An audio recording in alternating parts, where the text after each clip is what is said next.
What's up, y'all? This is the Art Mentor. Welcome back. Today, I'm gonna go over a very important topic that's essential for creating any animal, which is creating their heads. Have you ever tried to create your beloved cat, but it came out looking like an ugly pug instead? Well then, I think today's content is gonna be very helpful for you. When creating animal heads, this is an area that I've acknowledged through my experience in teaching students how to do this topic, that this is an area that a lot of people struggle with, because if you don't make the face of your animal look recognizable, hear me out, it doesn't matter how well you sculpted out the rest of that body. If that face doesn't look like that creature, then it's simply not going to be recognizable. And there's a lot of nuance with this associated with it, right? Let's say, for example, that you're trying to make a fox. Well, listen, if you messed up just a little bit, that fox could be a dog, it could be a wolf, it could be a lion or a cat. So there's a lot of nuance involved with this. So what I want to do is I want to go over some basic procedures and strategies to help you more effectively create the type of animal that you wish to create. All right, everybody. So you can see I've got a pretty decent sized piece of clay here. It's about the size of my palm, just to give you a size comparison. And of course, the size clay that you're going to want to start off your animal head with is going to vary greatly depending upon how big it needs to be. So let me go ahead and start off with what you're going to need in order to do this. First thing that you're all going to need is a hefty set of references, okay? And let me talk to you about why you should do it this way. And I'm going to advise you on the best references that you need to do as well. So let me show you some here that I'm working with, okay? Now, in creating any type of animal head, the worst one to start off with is certainly going to be the straight on angle, meaning what does it look like when it looks directly at us? In other words, you can see both eyes. Don't do this. So instead, sculpt it first from the side profile, meaning what does it look like when it looks directly to the side? You only see one eye, okay? So here's my references that you can see up here in this video, and I'm gonna create a fox for you, all right? So in doing this, first thing I'm gonna do is I'm gonna be rough sculpting this. Again, this means that I am just gonna be using my hands for this. In creating any complex sculpture, I always recommend use these bad boys because they're the best tools in ceramic and building. So let me go ahead and let me quickly mold out this head. As I'm going through creating this profile view of this fox, I want to let you know that I am creating a sin in ceramics, which is that I am, for demonstrational purposes only, understand, I am quickly smoothing in clay without scoring and attaching it, which is a huge no-no. And you should absolutely never do this because this will create air bubbles in your projects, okay? I am only doing this, again, strictly for educational content purposes. You should never do this. But I wanted to explain that while you're watching me do this in super fast, high-speed motion.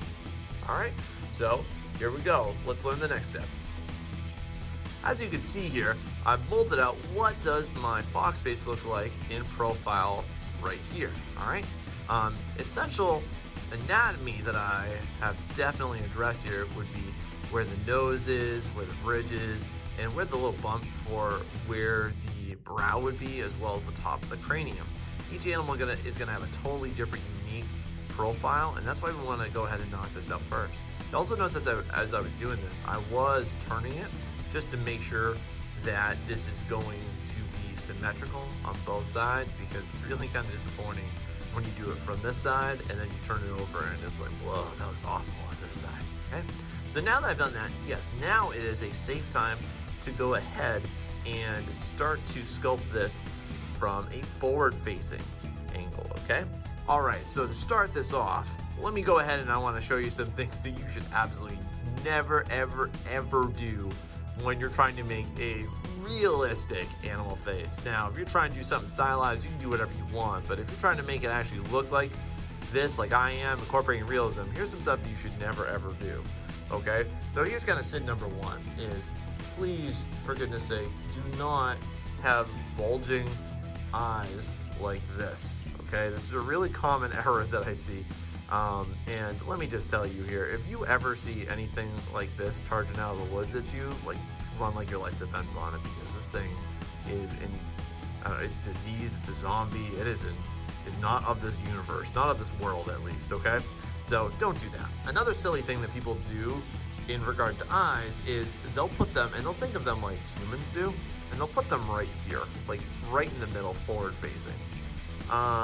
Yeah, about this, let me just tell you, animals do not have forward facing eyes. Again, this is like a little like Mickey Mouse cartoonish sort of appeal to it, but as you can see as I turn this around, this just looks pretty foolish, doesn't it? It's like really comical looking to me. So these are ways not to do eyes whatsoever then. So let me show you how you do want to do eyes then. So the way that I recommend that you approach making eyes is as such. I always recommend that you actually push in where the sockets are. And depending on the size of your project, you can either do what I'm about to do, and I'm gonna use my fingers to make these holes, or you can use the back of a brush. These work really nicely for smaller eye creatures as well.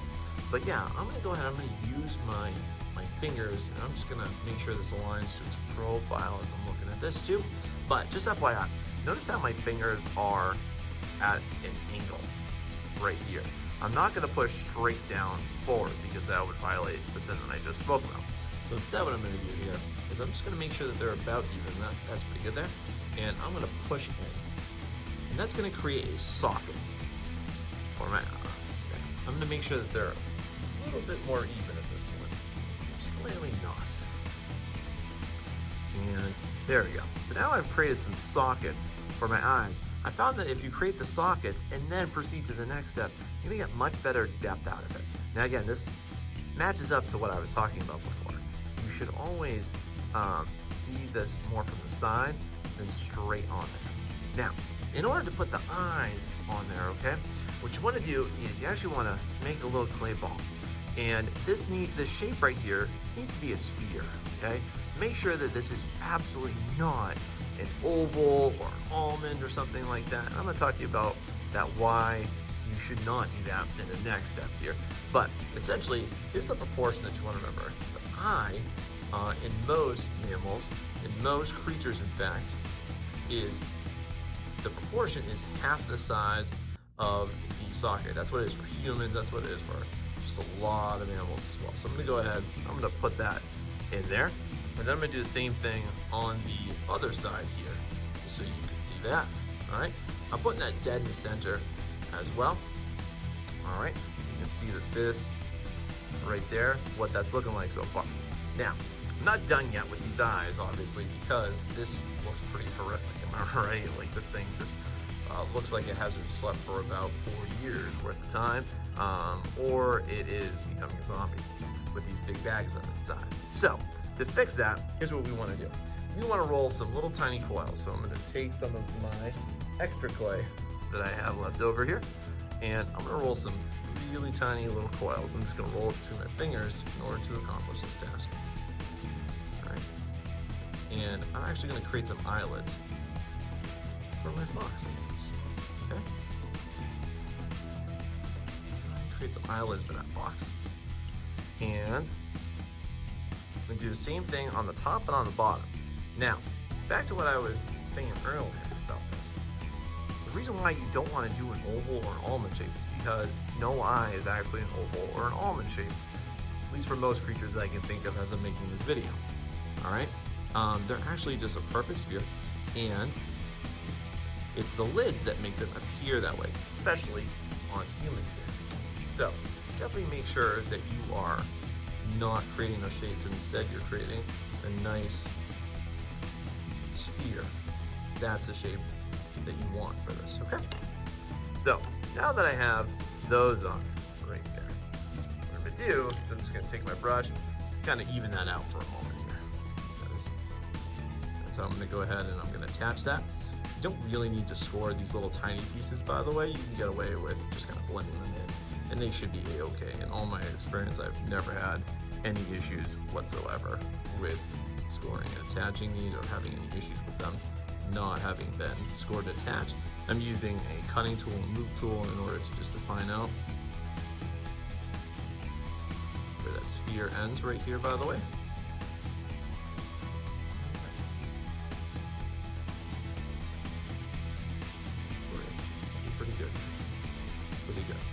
Now I'm gonna go ahead, I'm gonna do this to the other side and balance it out just a moment.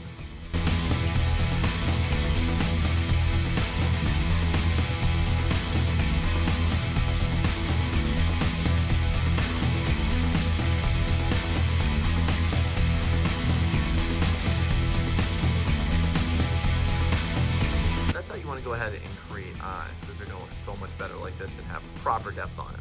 All right, so now the next step is how are you gonna create that bottom jaw here? Now, rather than having the whole thing on as one solid piece, I'm actually gonna recommend you not do that, because typically what I see happens a lot is that people will go ahead and they'll just like draw a line on here, and you're gonna get something that looks like this, and let's be honest, that looks incredibly derpy. You definitely don't want that. There's a better way to make this happen. So I'm just gonna smooth that out and show you my preferred method. So what I actually prefer to do, like I said, is I prefer to cut it off. And the proportion for any type of animal with a muzzle is definitely want to go like a quarter of the way up it rather than all the way up it. Meaning that, or rather halfway, I mean. If you cut halfway up it, you're gonna miss a lot of essential anatomy. So you can see me just cutting this part right off. Let me tell you why this is more efficient too. Because the proportion of the bottom jaw to the top jaw, the ratio is not the same. The bottom jaw is actually both shorter and narrower. So let me show you what this should look like. I'm gonna go ahead and I'm gonna use a loop tool right here in order to shave this down a bit. Because what should happen is this should be both narrower and shorter than that top jaw is, in order to give it the sense that there is an underbite, and that's what all animals have for the most part. But notice me saying for the most part, there are definitely some animals in the animal kingdom that this does not apply to. But most of them, this is the case. So here, this exemplifies exactly what I'm talking about. You can see how there is a gap that happens right here. It's a slight gap. But this jaw also, you can see here, it allows it to actually move. So if you were ever doing an animal that was like perhaps yelling, or if it were howling or something, this is also why you want to go ahead and implement this process so that you are going to get more realistic movement to it. So now you can see I went ahead and just smoothed that out really quickly. So our next topic is, let's talk about the nose here. What I see a lot of beginning sculptors do with noses is they'll just want to kind of like draw it on for what does that nose look like. But here's the deal, whenever you're working with sculpture, you're also working with dimension and form. And this does not really do anything at all. It's not impressive whatsoever. So what I always recommend you do for noses is actually make a nose piece and go ahead and put that on. This way you can see from the side angle as well as from the front, it creates some nice positive depth that happens right there. And that's really nice. That's what we want to see here. So now you can start to see this is looking less like a weird creature and more like an actual animal. And as the last step here, what's missing from this animal? Why, how about some ears, okay? So here's a common mistake that I see again with people who go ahead and create ears. I'm actually gonna show you two common mistakes all at once. So a lot of times people will go like, oh wow, that's a really big ear, it's more like a chihuahua. But we'll roll with this for demonstrational purposes, of course, is they'll go ahead and they'll make that and say, yeah, that looks great, but here's the deal. When you turn this to the side, it's just totally flat. And this is not accurate at all. Also, if you're sculpting this, this is way too thin to actually hold on down here. I also do not recommend that. So let me show you what I do recommend. Here's a best practice for you. So what I recommend people do instead is make sure that this is curved, make sure it's concave. Also, you'll notice how it's really thick at the bottom and then it's thinner towards the top. This is both more realistic to what the actual form of a big-eared animal, cats, dogs, foxes, lions, tigers, oh my, whatever I missed in between there. That's more realistic to what it'll actually look like. And of course, ears are concave because that's how they pick up sound and deliver it and such, okay? So as I attach both of these ears, now you can start to see my little fox dude has come along a long way from that weird little thing that I started out with. If you were ever wondering, like, is he actually gonna do this? Yeah, you start to see this is turned into a fox. Now listen, this is definitely not the perfected form of this, and there's some more detail I need to pay attention to. Now, I'm gonna show you how to perfect this out, not once, not twice, but 3 times across 3 different animals. So, let me show you how you can use this process I just taught y'all and use it in order to create a really well-crafted, beautiful beautiful sculpture of an animal. Let's do this. All right, so my first animal I'm going to show you is a pretty common one. This is a cat. Cats have a pretty unique structure. They have a smaller muzzle than some animals do, and they've got some chubbier cheeks and some definitely fatter upper lips than some. So when I'm doing this, what I'll say you can do is you can definitely utilize this type of building procedure. You can see how I will create this. This would be applicable to any type of feline animal. That could be a regular house cat to a tiger or even a lion. And this is how we're going to go ahead and we're going to do it. And then you can see me using the same strategies and procedures that I've already shown you.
My next animal I'm going to show you now is a fish. And now the one thing that I'm going to talk to you about fish is that fish definitely have a totally different skull structure than some of the other animals I'm going to show you in this video, and I have shown you so far, but it's pretty much the same. The other very noticeable difference is that fish actually do have protruding eyes. A lot of our friends under the sea are going to have that quality about them. And that's not unusual for them as well, because they have to see things in extremely dark areas. That's why they typically have that. It's an animal adaptation for your knowledge right there. But again, this follows the same exact procedure. I make separate eyes, separate lids for those eyes, lips. I actually had to add on lips for this one, which is kind of fun to do in all honesty.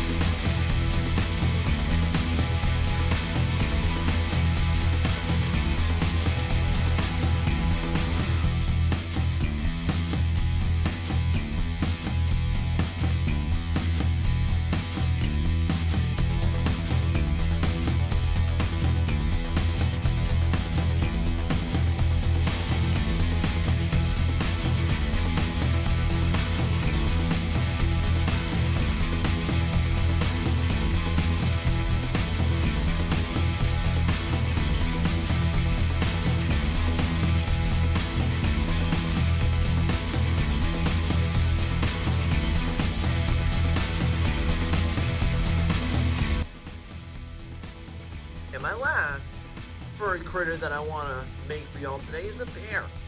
Now with bears, one thing that I see people do with bears is they'll actually make their muzzle and their face really large. And that's going to make it look really quickly like either a dog or a cat more than it will any type of bear. So you definitely want to make sure you start off by making a bear snout and face a little bit smaller than you would some other creatures out there in the animal kingdom. The other quality about bears that I always preach to people is that bears are really, really fat and chubby. And I want you to really embrace that. They have rolls on rolls on rolls. And that is a protective layer. That's also their animal adaptation in knowledge. So you really need to embrace that. They're going to have that on the sides of the face. And man, do animals have, especially bears, they have so many rolls, more rolls than a bakery around their neck. And again, that is a protective layer against their predators, potential predators. I don't know, other than humans, what other predators are for bears, but that's what it is. All right, so here we go. We have a lovely bear for you.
So now that you know how to make animal faces, you should be well schooled and prepared to create whatever type of animal you want. The strategies and procedures that I've taught you are applicable to anything. Doesn't matter if it's a mammal, a bird, a reptile, a fish, or anything else I didn't mention right there. It's applicable to everything, all right? So go on and give it a try yourself. Make something beautiful, okay? If you like my content, definitely don't forget to like and subscribe to this. Thank you so much for watching this, y'all. See you next time.